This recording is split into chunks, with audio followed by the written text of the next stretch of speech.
UP में गर्मी दिन पर दिन बढ़ रही है। बिजली की मांग भी रिकॉर्ड स्तर पर पहुंच चुकी है। मार्च के पहले सप्ताह में ही डिमांड 19,000 मेगावाट MW के पार पहुंच गई है। पिछले साल भी फरवरी से बिजली की मांग बढ़नी शुरू हो गई थी, जो 32,000 मेगावाट पर जा पहुंची थी। इस बार अनुमान है कि मई-जून में बिजली की मांग 33,000 मेगावाट तक पहुंच सकती है। लेकिन सवाल यह कि इतनी बिजली कहां से आएगी? ट्रांसमिशन की क्षमता भी उपभोक्ताओं के स्वीकृत भार की तुलना में 2.05 लाख करोड़ किलोवाट कम है। बिजली का उत्पादन सीमित है, डिस्ट्रीब्यूशन व्यवस्था चरमरा रही है।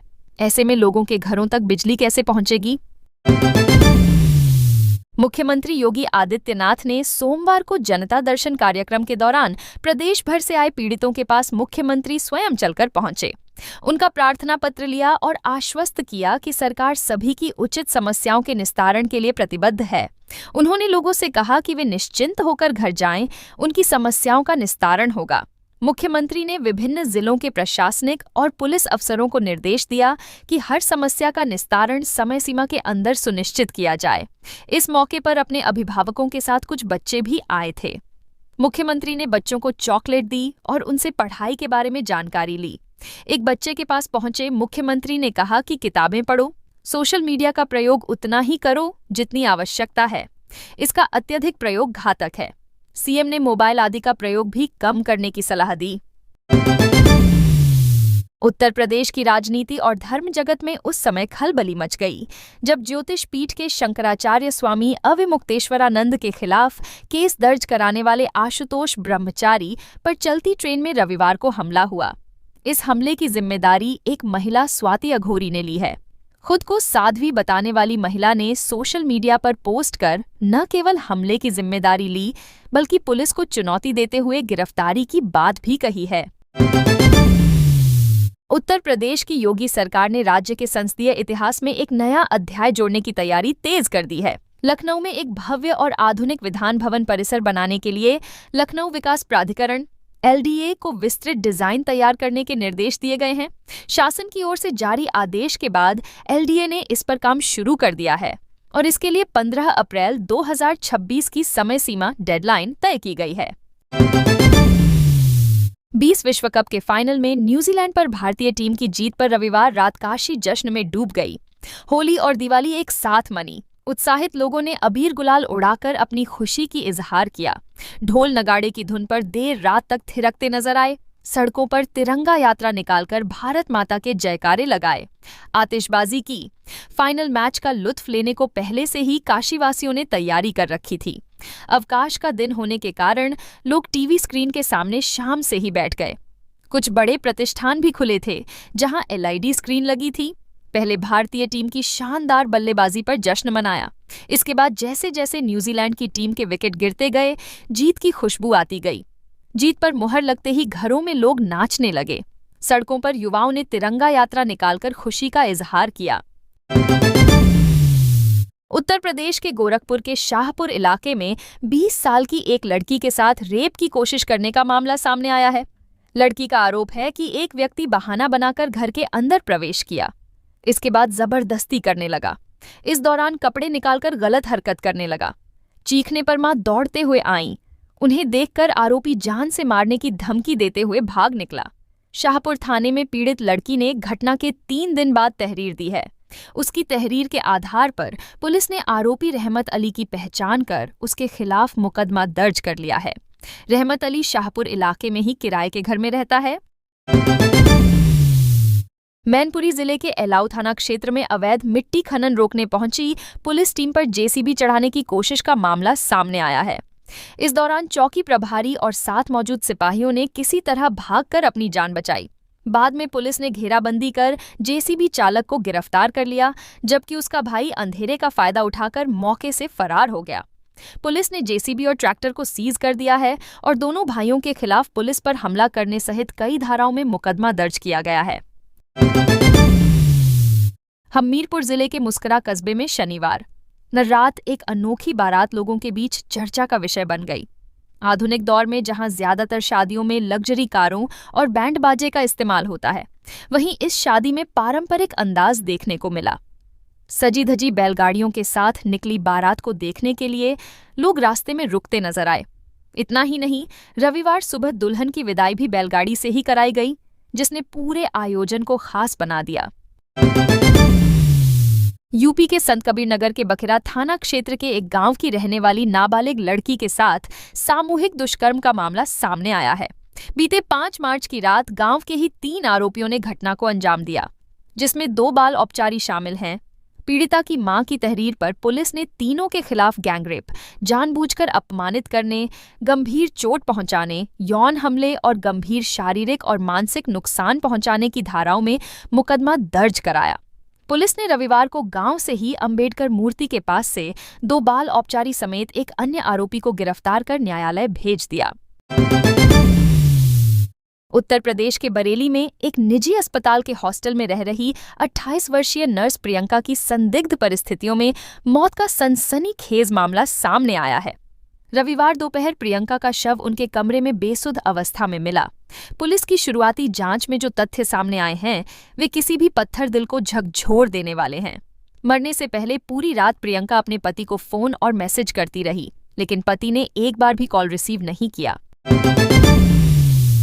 कानपुर के कल्याणपुर क्षेत्र में 1 महीने 30 दिन बाद फ्लैट से मुक्त कराए गए दंपति ने पुलिस पर गंभीर आरोप लगाए हैं। पीड़ित दंपति ने एक वीडियो वायरल कर आरोप लगाया कि पुलिस ने उन्हें थाने में घंटों बैठाए रखा और उनकी तहरीर 3 बार बदलवाई।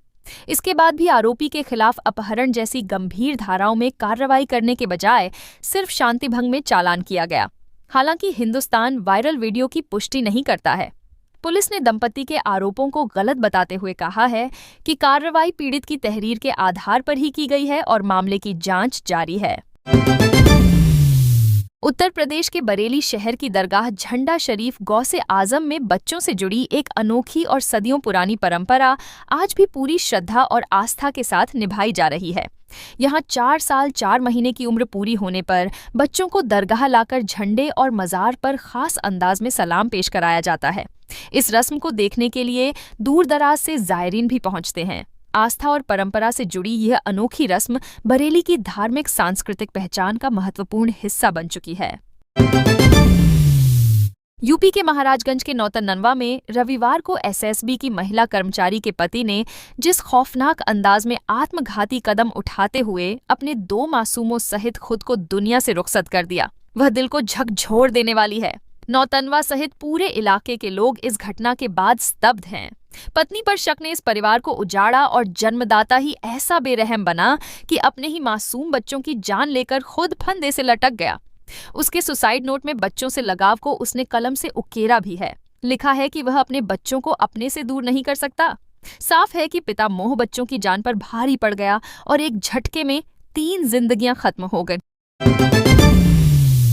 यूपी में गर्मी ने अब भी से अपना खतरनाक रूप दिखाना शुरू कर दिया है। मार्च में ही मई जैसी गर्मी का एहसास होने लगा है। ताज नगरी आगरा में अधिकतम तापमान 37 डिग्री को पार कर गया है। यह सामान्य से अधिक है। इस माह औसत तापमान 32-33 डिग्री सेल्सियस ही रहता है। गर्मी के जल्द शुरू होने से मौसम विभाग ने चेतावनी दी है कि इस बार हीट वेव लू के दिन जल्द आ सकते हैं और बरसियार भी सकते हैं। तापमान में जल्द बढ़ोतरी के कारण पर्यावरणीय, कृषि, स्वास्थ्य और आर्थिक प्रभाव सामने आ सकते हैं। यूपी के गोरखपुर शहर विकास की राह पर लगातार आगे बढ़ रहा है। इस दौरान शहर में आवासीय आवश्यकताएं और मांग भी बढ़ी है। इसी क्रम में गोरखपुर विकास प्राधिकरण ने खोराबाड़ टाउनशिप परियोजना में फ्लैट के लिए आवेदन करने वालों के लिए खुशखबरी है। इस योजना में 700 से अधिक आवंटियों को अप्रैल तक कब्जा दिलाने की तैयारी तेज कर दी है। मिनी MIG, LIG, EWS श्रेणी के प्रस्तावित भवनों में संरचनात्मक कार्य अधिकांश ब्लॉकों में पूरा है। फिनिशिंग और बाह्य विकास कार्य निर्धारित समय सीमा के भीतर पूर्ण करने के प्राधिकरण उपाध्यक्ष आनंद वर्धन ने निर्देश दिए हैं, ताकि आवंटियों को मुख्यमंत्री योगी आदित्यनाथ के हाथों आवास की चाबी दिलाई जा सके। लखनऊ के ठाकुरगंज बालागंज रेलवे कॉलोनी में बोकारो स्टील प्लांट से सेवानिवृत्त अफसर के घर रविवार दोपहर 14 वर्षीय नौकरानी का शव फंदे पर लटका मिला। घटना की जानकारी पर पहुंचे किशोरी के परिवारीजनों ने अफसर के बेटे पर किशोरी द्वारा दुष्कर्म का विरोध करने पर उसकी हत्या का आरोप लगाया है। आक्रोशित परिवारीजनों ने कार्रवाई की मांग को लेकर बालागंज चौराहे पर शव रखकर 3 घंटे तक सड़क जाम कर हंगामा और नारेबाजी की। पुलिस ने हत्या की धारा में मुकदमा दर्ज किया, तब पीड़ित परिवार शांत हुआ। किशोरी सीतापुर के रेउसा इलाके की रहने वाली थी। देर रात अफसर के बेटे को हिरासत में ले लिया गया। आरोपी राघव नगरीय निदेशालय में डाटा मैनेजर के पद पर तैनात है। पुलिस के अनुसार यह मामला रविंद्र नगर क्षेत्र का है।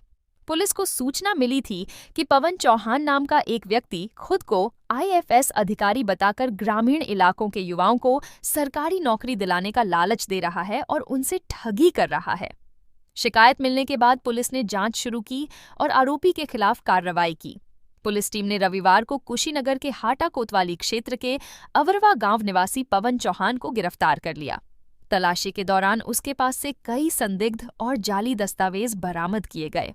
पुलिस ने आरोपी के कब्जे से एक फर्जी पहचान पत्र, 2 जाली आधार कार्ड, एक मतदाता पहचान पत्र, 5 ATM कार्ड, 3 मुहरें, एक डायरी और 2 प्रोटोकॉल पेपर समेत कई दस्तावेज जब्त किए हैं। उत्तर प्रदेश के कुशीनगर जिले में पुलिस ने खुद को भारतीय विदेश सेवा IFS का अधिकारी बताकर लोगों से ठगी करने वाले एक शातिर व्यक्ति को गिरफ्तार किया है। आरोपी युवाओं को सरकारी नौकरी दिलाने और कर्मचारियों को प्रमोशन कराने का झांसा देकर उनसे पैसे वसूलता था।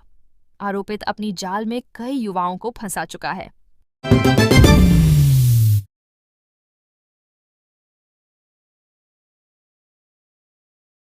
लखनऊ से बहराइच, गोंडा, बलरामपुर और श्रावस्ती जाने वाले ध्यान दें कि घाघरा नदी पर बना संजय सेतु की जर्जर हालत को देखते इससे गुजरने वाले बड़े लोडेड वाहनों को बंद कर दिया गया है। अब हल्के वाहन ही इस पुल से निकाले जाएंगे। बहराइच जिले के जरवल रोड थाने की पुलिस उस पार व रामनगर थाने की पुलिस चौका घाट पर लगाई गई है। पुल के 62 ज्वाइंटरों में से 9 खराब हैं, जिनमें 5 तो बहुत ही खराब हैं और एक जानलेवा दिख रहा है, जहां मिट्टी भरी बोरी से बंद कराकर खतरे का बोर्ड लगाया गया है। इसे देखते बहराइच व बाराबंकी पुलिस ने सुरक्षा की दृष्टि से बड़े लोडेड वाहनों को इस पर चलना बंद करा दिया है। देर शाम वाहनों को धीमी गति से गुजारा गया। उत्तर प्रदेश के उप मुख्यमंत्री ब्रजेश पाठक और केशव प्रसाद मौर्य को सोमवार सुबह लखनऊ के चौधरी चरण सिंह अंतर्राष्ट्रीय एयरपोर्ट पर असुविधा का सामना करना पड़ा।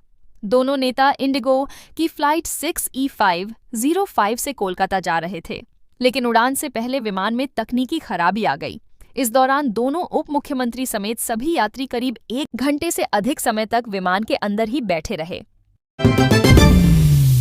उत्तर प्रदेश के सिद्धार्थनगर जिले में शनिवार को एसओजी और शोहरतगढ़ पुलिस की संयुक्त टीम ने 25-25 हजार रुपये के इनामी 2 गैंगस्टरों को गिरफ्तार किया था, लेकिन रविवार की सुबह पेट दर्द का बहाना बनाकर दोनों शातिर संतरी से लॉकअप खुलवाकर फिर फरार हो गए। हालांकि पुलिस की त्वरित कार्रवाई और घेराबंदी के चलते दोनों को करीब 2 घंटे के भीतर दोबारा गिरफ्तार कर लिया गया। इस घटना से पुलिस महकमे में कुछ देर के लिए हड़कंप मच गया। जिले के एसएसपी डॉ अभिषेक महाजन ने रविवार शाम पुलिस लाइन सभागार में पत्रकारों से बातचीत के दौरान बताया कि शनिवार को एसओजी और शोहरतगढ़ पुलिस की टीम ने कस्बे के प्लाईवुड तिराहे से 2 इनामी बदमाशों को गिरफ्तार किया था। गिरफ्तार किए गए आरोपितों की पहचान अतुल उर्फ इंद्र कपूर उर्फ इंद्रजीत उर्फ साका पुत्र बलिराम और मो, रकीब उर्फ जीनक पुत्र ढोला उर्फ सरदार हुसैन निवासी नीबी दोहनी थाना शोहरतगढ़ के रूप में हुई है। उत्तर प्रदेश के मुजफ्फरनगर की थाना नई मंडी कोतवाली पुलिस ने लोगों को हनी ट्रैप में फंसाकर दुष्कर्म और छेड़छाड़ के झूठे मुकदमे दर्ज कराकर अवैध वसूली करने वाले गिरोह को पकड़ा है। पुलिस ने महिला समेत 4 आरोपियों को गिरफ्तार किया है। महिला का नाम वर्जीना है। गिरोह के लिए वह भोले भाले लोगों को जाल में फंसाती थी। गिरोह में शामिल एक आरोपी अभी फरार है। पुलिस उसकी तलाश कर रही है। लखनऊ में अकीदत और नम आंखों से 19वीं रमजान पर गिलीम कंबल के ताबूत का जुलूस निकाला गया। 4 किलोमीटर लंबे जुलूस में शिया समुदाय के करीब 25,000 लोग शामिल हुए। पुरुष, महिलाओं और बच्चों से लेकर बुजुर्गों तक सभी काले कपड़े पहने नजर आए। उनके बीच ताबूत को एक नजर देखने, छूने और चूमने की होड़ मची रही।